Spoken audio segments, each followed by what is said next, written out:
Welcome to Just the Fit. Sometimes on Mythic Muscle, I'll use specific verbiage or talk about modalities that not everyone knows. And maybe you do know of them, but you'd like to understand them just a bit more intimately. Here's to you. On Just the Fit, I'll be focusing on the fitness part of Fitness and Folklore. These episodes are a little bit more pragmatic in nature, and if I do my job well, you'll come away with a greater understanding. If you're looking for some myth, this totally isn't for you, but Just the Myth, the sibling to this series, definitely is. Of course, if you need a bit of both, Mythic Muscle's still there waiting for you. And hey, if you're not interested in fitness at all and you're still listening to support me, you've got a very, very special place in my heart. Thank you. If you want to support me further, you can find me on nearly every social media platform. Patreon, my preferred platform, TikTok, X, formerly Twitter, YouTube, Podbean, Spotify, and Instagram by searching for Mythic Muscle Podcast and looking for the helmet crossed with the barbell and the microphone. Without further ado, here's Just the Fit Episode 3, Deloads, Common Sense or Nonsense. Before we go any further, I'm just going to immediately answer the question. Deloads are unnecessary for the majority of the population. If you're not slammed up against a plateau, you're good, keep training, don't deload. The truth of the matter is, the greater population of gym goers don't train with great enough intensity to warrant a deload. Said population would see an increase in results by an order of many magnitudes if they trained with far higher intensity than they currently are. With that increase in intensity comes an increase in fatigue, neurologically and physiologically. You can pretty much graph it out to be a direct correlation, barring some minor outliers that fall under the category of genetic phenom. If we train consistently with a non-marginal amount of intensity over an extended period of time, we'll accumulate a significant amount of fatigue. That fatigue can show up in a plethora of ways. You might notice your sleep quality has gone drastically downhill, or you find you're a little more anxious than usual. A huge tell is your grip strength. If your grip strength weakens by a significant standard, chances are you've got some accumulated fatigue. Overall strength levels might not be lower, but the exercises themselves feel harder. To that same standard, if you're fatigued enough, you might be incapable of hitting the same numbers you were repping out just a week ago. The list is relatively endless. The fatigue you accrue in the gym will haunt you everywhere you go if you don't manage it properly. Deloads are a form of fatigue management, but they're not the only form. Pound for pound, I'd say nutrition is likely the best form of fatigue management. Getting enough quality food to support your gym endeavors is crucial in the body's repair. And again, as I'm sure you all know, to repair a muscle is to build a muscle. If it's not nutrition, it's sleep. Sleep is where most of your muscle repair occurs, and if you're not getting quality sleep, you're just throwing gains away. Before I'd even suggest taking a deload week, day, or month, I'd reflect on your training habits, your nutrition, and your sleep hygiene. If 2 out of 3 of those are off, fix them first, don't deload. So far, I've covered when you shouldn't deload. Let me provide some instances as to when you should deload. A. The first instance is going to be if everything you're doing is on point, you've got a training schedule and you're blasting through it, but you've come up against a plateau. Your diet is good, your sleep is good, you're actively resting when you should, but you still can't hit the numbers you're supposed to hit. What do?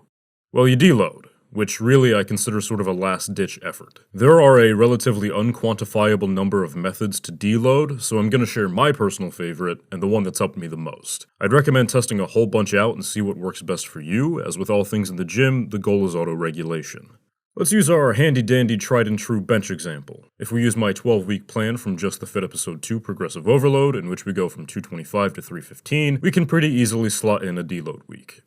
So let's say you've hit week 9 and that Thursday you slam the 285 bench like it's nothing. You feel great, you take the weekend to rest from the work, you still train but you don't bench. You come back in on Monday, amped to high hell to hit the next PR, you get under the bar and you can't even press 285 like you did a few days ago. Nutrition's good, sleep is good, everything checks out, so what gives? Well, it must be fatigue, so here's what I would do. Finish the rest of the workout as planned. You missed the PR, that's fine, but finish out as if you had. Avoid changing weights around other than that missed PR bench. Don't mess with the reps, clean house, and go home. That Thursday, when you go back into the gym, cut everything in half. Do half the weight you have planned, do half the reps, and half the sets. Now, of course, if you have 290 for 1 planned on Thursday, you can't do 145 for half a rep. That's not going to do anything. Just do the 1 rep with 145, rack the bar, and go through the rest of the workout, all with half the volume and half the weight. What this does is give your muscles a break, but still recruits motor units. To a slightly lesser degree, sure, but it does just enough to signal to the body that it needs to pay attention to the targeted muscles. In turn, the muscles used in the bench press still get the extra attention needed to heal and recuperate properly, you still keep the mind-muscle connection tight, and your technique still stays on point. It's all benefit for maybe slightly less immediate gains, which again, if you're following something like a 12-week program, immediate gains are not your concern, the end game is. Active rest through light training is significantly more stimulating for the muscles than complete rest. From here, there's two paths. I prefer the second path I'm going to suggest. Path number one is you come back that Monday and slam out the PR you're supposed to hit this week. So, say you took your deload day on the session you're supposed to hit 290, and the session after that you'd be hitting 295. You'd come in and hit the 295, skipping the 290 entirely, as if you had actually hit the weight in the session you were supposed to hit it. Path number two is add a week to the program and hit the weight you missed, then just shift the weights and sessions by 1 week. All this does is turn the 12-week program into a 13-week program, but keeps the progression the same, and you get all the benefits from the deload. It's just an exercise in delayed gratification. So path number one, higher risk, faster gain, potentially. Path number two, safer, slower, but nearly guaranteed success. If you do choose path number one, you run the pretty terrible risk of ruining all the work the deload put in, but you do complete your program on time. So if that's something you value highly, go for it. Path number two is just the healthier option, and in my opinion, I've done both and still prefer this one. The second scenario in which I really recommend a deload is twofold. You've been boxing a bit above your weight class and you got injured, boo, stinky, not good, or you feel a significant inability to connect with your muscles. Something feels off. The reason this is twofold is because the second issue there will lead to the first. If for some reason you walk into the gym one day, your bar path feels wonky, your muscles don't feel like they're firing correctly as they should, you are highly likely to get injured forcing the weight. In this instance, I'd recommend the same deload from above, but implement it immediately. Don't try to finish that session out super strong, skip hitting the PR, just slow everything down for a moment. Here's why, and it's really self-explanatory. If you get injured, you cannot progress. If you attempt to progress while you're injured, you'll get more injured, which will set you back even further. This has actually happened to me, and I can tell you going from doing 15 pull-ups for 4 sets in the gym to less than 4 for 1 set in the span of a week is really, really brutal for your mental. Now, if you're injured, deload for the full week. It sounds terrible, everything is going to feel easy, but this will do 2 things.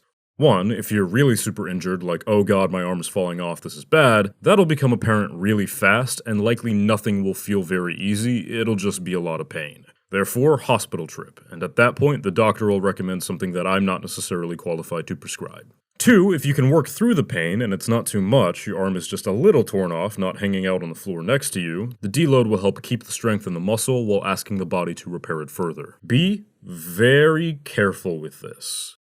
As a lot of us meatheads, once we get into the gym, we struggle with moderating our intensity. Even when injured, I know I kinda have this very immature mentality of, nah, it's just pain, it's just weight, that bitch will move. It feels good and uplifting in the moment to endure, but it's really not good for longevity. Then we come to C. The final instance in which you should deload is really the culmination of everything I've listed already, but with a different approach.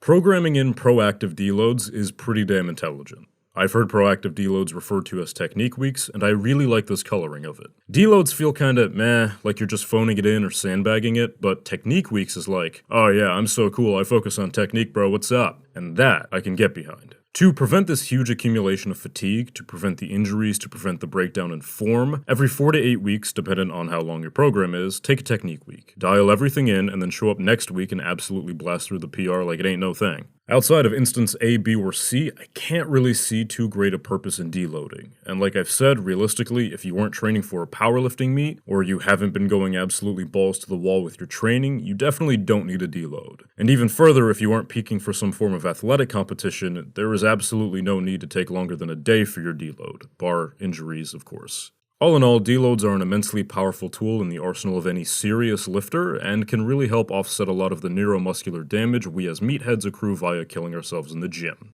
But is it common sense that you should deload often? No, I don't believe so. I think it's highly nuanced and positional. You really need to reflect on a number of other factors before even considering a deload, and every other factor is much more likely to be the cause and solution of any ailment you deem worthy of deloading for.